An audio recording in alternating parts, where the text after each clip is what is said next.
தண்ணீர் டிவி பார்வையாளர்களுக்கு வணக்கம். இன்றைய நிகழ்ச்சியை பார்ப்பதற்கு முன்னால் நம்ம சேனலை சப்ஸ்கிரைப் பண்ணாதவங்க உடனே சப்ஸ்கிரைப் பண்ணுங்க. நிகழ்ச்சியை பார்த்துட்டு லைக் பண்ணுங்க, உங்க நண்பர்களுக்கு ஷேர் பண்ணுங்க. நிகழ்ச்சியை பத்தின உங்களுடைய எண்ணத்தை கமெண்ட்ஸ் பண்ணுங்க. ஓகேவா? இப்ப நம்ம நிகழ்ச்சிக்கு போலாம்.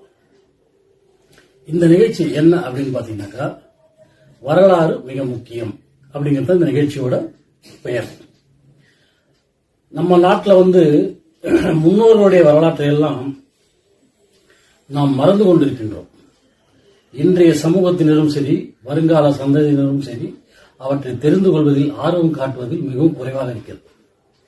அதனால இந்த ஒரு சின்ன முயற்சியால நம்முடைய வரலாறை நாம் தெரிந்து கொள்ளலாம். நம் இந்திய நாட்டின் வரலாறு, தமிழகத்தின் வரலாறு, இவற்றையெல்லாம் நாம் தெரிந்து கொள்ளலாம். இந்த வரலாற்றை ஆரம்பிக்கிறது எங்கிருந்து ஆரம்பிக்கலாம் அப்படின்னு சொல்லிட்டு யோசிக்கும் போது தான், நம்ம இந்திய நாட்டை ஒருங்கிணைத்து ஆட்சி செய்த முதல் பேரரசர் யாருன்னு பாத்தீங்கன்னா அசோக சக்கரவர்த்தி. அவர் மௌரிய பேரரசோட அரசர். அந்த மௌரிய பேரரசு உருவானது எப்பொழுது, அது வளர்ந்தது எப்படி என்பதை பற்றி நாம் அதிலிருந்து இந்த தொகுப்பை வழங்கலாம் என்று ஆரம்பித்திருக்கிறோம். அதாவது மௌரிய பேரரசு எப்படி உருவாச்சு அப்படின்னு சொல்லிட்டு பாத்தீங்கன்னாக்கா, கிறிஸ்து பிறப்பதற்கு முன்னால், அதாவது கிமு அப்படின்னா இல்லையா, அந்த கிமு 328ஆம் ஆண்டில் நந்த வம்சத்தை வீழ்த்திவிட்டு சந்திரகுப்த மௌரியர் மௌரிய பேரரசை நிறுவினார். கிமு 321 இந்த ஆட்சியை அவர் உருவாக்குறார்.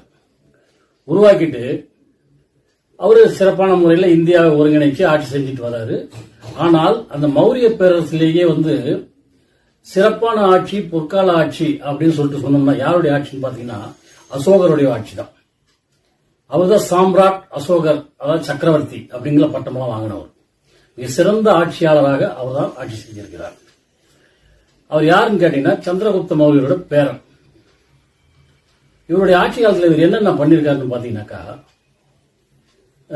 இந்தியாவுடைய அனைத்து மாநிலங்களுக்கு கூட சிற்றரசுகளை எல்லாம் போய் சண்டை போட்டு எல்லாத்தையும் ஒருநிலைப்படுத்தி ஒரே லெவல்ல கொண்டு வந்து இந்தியா முழுவதையும் தன்னுடைய அதிகாரத்துக்கு உட்பட்ட இடமாக மாற்றினார். மாற்றி அதை ஆட்சி செய்ய வேண்டும் என்று முடிவு செய்தார். இவர் கடைசியாக போர் தொடுத்தது கலிங்கத்தின் மீது. இது எல்லாருக்கும் தெரியும், நிறைய படிச்சிருப்போம். அப்படி என்ன, ஏன் அதை கடைசியா போனாரு, அதுக்கப்புறம் ஏன் போர் நடத்தல அப்படின்னு சொல்லிட்டு பாத்தீங்கன்னா, இந்த கலிங்க போருக்கு முன்னால அவர் போர் நடத்துறது பூராமே போர் வீரர்களோட சண்டை போட்டுதான் எல்லாரும் ஜெயிச்சுட்டு இருந்தாரு. ஆனா இந்த கலிங்கத்துல போர் வீரர்கள் இல்லைங்கிறதால அந்த ஊர் மக்களே இந்த போர்ல கலந்துக்கிட்டாங்க. போர் முடிஞ்சது அப்புறமே பார்த்தா வயசானவங்க, பெண்கள், குழந்தைகள் இவங்கெல்லாம் செத்து கிடக்கிறத பார்த்து அப்படியே பதறிட்டாங்க. இனிமேட்டு நம்ம போரே தொடுக்க கூடாது, மக்களுக்கு நல்லது செய்யணும் அப்படிங்கிற ஒரு முடிவுக்கு வந்தார். அவருடைய அன்பு, அகிம்சைங்கிற அந்த கொள்கையை அவர் எடுக்கும்போது தான் கௌதம புத்தர் அந்த விஷயத்தை சொல்லியிருக்காரு. அதை கேட்ட உடனே அவருடைய அந்த கொள்கை இவருக்கு பிடிச்சு போச்சு. அதனால இவர் பௌத்த மதத்தை பின்பற்ற தொடங்கினார். இருந்தாலும் இவருடைய ஆட்சி காலத்தில் சமண மதமும் பௌத்த மதமும் சமமாக வளர்ந்தது.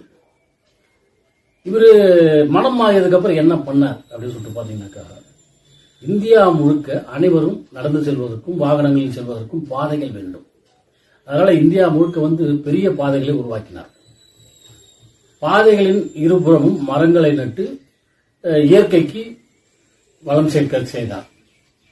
அதோடு மட்டும் இல்லாம கலை, இலக்கியம் இவை எல்லாத்திலையும் இவர் ரொம்பவும் முக்கியத்துவம் கொடுத்தார். நிறைய இடங்கள்ல சிற்பங்கள் செலுத்தி வச்சாங்க. இப்படி எல்லா விஷயங்கள்லயும் போற வழியில ஃபுல்லா அன்னசத்திரங்கள் கட்டுறது, குளங்கள் வெட்டுறது, அதுக்கப்புறம் பாத்தீங்கன்னா தங்கறதுக்காக மண்டபங்கள் கட்டுறது அப்படின்னு சொல்லிட்டு நிறைய மக்களுக்காக செய்ய ஆரம்பிச்சார். யாருமே பசிங்கிறதுல இருக்கக்கூடாது, எல்லாம் நல்ல நிம்மதியா வாழணும், சந்தோஷமா வாழணும், ஒரு பெரிய ராஜ்யத்தையும் உருவாக்கி மிக பிரம்மாண்டமான முறையில் அந்த ஆட்சிகளை செய்து கொண்டிருந்தார் அசோக சக்கரவர்த்தி அவர்கள். அவருக்கு பிறகு வந்த மன்னர்கள் எல்லாம் அந்த அளவுக்கு திறமை இல்லாதவங்க, இந்தியாவில் ஒரு பெரிய தேசத்தையே கட்டி ஆளக்கூடிய சக்தி இல்லாதவங்க, அவங்களை எதிர்த்து வரவங்கள போர் தொடுக்கக்கூடிய அந்த வீரம் இல்லாதவர்களாகவே ஆகிவிட்டதால கிமு 128ஆம் ஆண்டுல இந்த மௌரிய பேரரசு வீழ்ச்சி அடைந்து விட்டது. மொத்தத்தில் ஒரு 170 ஆண்டுகள் இந்தியாவை ஒருநிலைப்படுத்தி இந்த மௌரிய பேரரசு ஆட்சி செய்தது. அவருடைய பொற்கால ஆட்சியாளராக சாம்ராட் அசோகர் போற்றப்படுகிறார். இது எல்லாம் நம்மளுக்கு எப்படி தெரிஞ்சது? இதை எப்படி நம்ம இவ்வளவு நுணுக்கமா தெரிஞ்சு வச்சிருக்கோம்? கிறிஸ்து பிறப்பதற்கு முன்னால் 321வது ஆண்டில் ஆரம்பிச்சு 158வது ஆண்டில் முடிந்தார்கள். 170 ஆண்டுகள் ஆட்சி செய்தார்கள். அசோகர் இப்படியெல்லாம் ஆட்சி செய்தார். இதெல்லாம் எப்படி நம்மளுக்கு தெரிஞ்சது? இதெல்லாம் எப்படி தெரிஞ்சதுன்னா, அசோக காலத்திலே அவர்கள் உருவாக்கப்பட்ட கல்வெட்டுகள் 2000 ஆண்டுகளுக்கு அப்புறமும் அனைவரும் இதை தெரிந்து கொள்ளணும் அப்படிங்கிறதுக்காக ஒரு ஓலைச்சுவடியிலையோ இல்ல தகடுகள்ல எழுதுனா அது காணாம போயிடும்.